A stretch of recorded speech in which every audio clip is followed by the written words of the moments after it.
I remember how can she be everywhere? Came to Dean's studio right where we are right now, and we sat right here, and we wrote it with Tim Nichols. And I remember Dean had this hook, had this idea, and I think he'd been kind of working on it for a while, and I think he kind of had an idea of how he wanted it to go, and then he called Tim one day, and he told Tim the idea. He goes, "Man, I love that idea," but on Tim's way over here, on his way to Dean's studio, he totally heard something completely different.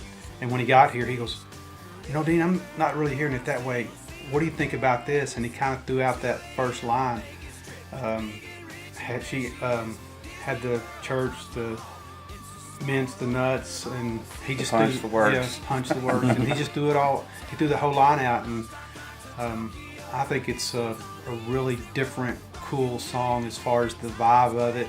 You know, it's edgy. It's almost rock and roll in your face, and it was a fun song to write. And I tell you, one thing I love about collaborating when you get together and write with different people. Like Richie said, I originally had the idea, but it was kind of more of like a mid Tequila Talking groove for those that remember our first single ever, Tequila Talking. It was kind of that thing, you know, how can she be everywhere? And it was kind of a sad song about the guy, you know, he's missing the girl, but he's trying to get away from her, so he goes to all these places, but he can't get away from her, you know, and because he's reminded of her everywhere he goes.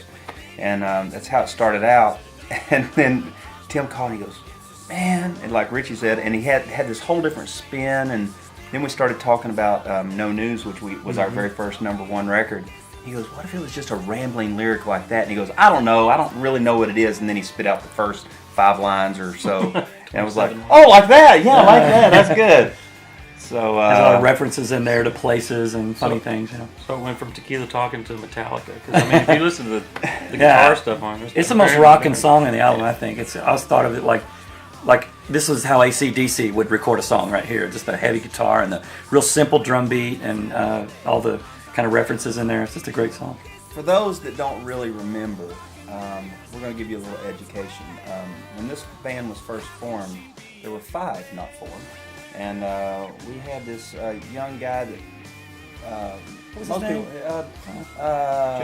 JR. something. John Rich of Big and Rich. He was the original bass player and also sang lead on half of the first 2 albums.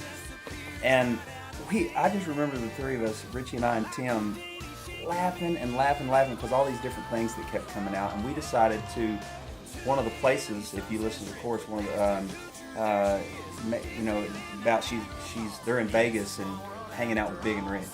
So there's a reference to Big and Rich. You know, she left us to go hang out with Big and Rich. I mean, and obviously John Snow in the band. So it was and when we recorded it, we actually had to put, if you listen really close, you can hear like a little dum da dum da da da. Kind of just had to put that in there. A few little funnies. It has a sitar on it.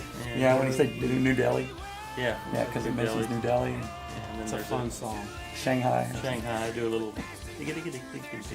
Yeah. So as all the fans are listening to the song, make sure you don't just let it go by.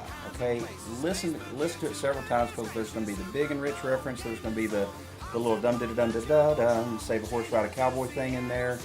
Britt on the New Delhi, and all that stuff. Like I said, he's got these really cool guitar things. I don't even know how in the heck he like did a sitar sort of. And if you play it backwards, there's Here's the hidden message. It says, "Buy more records."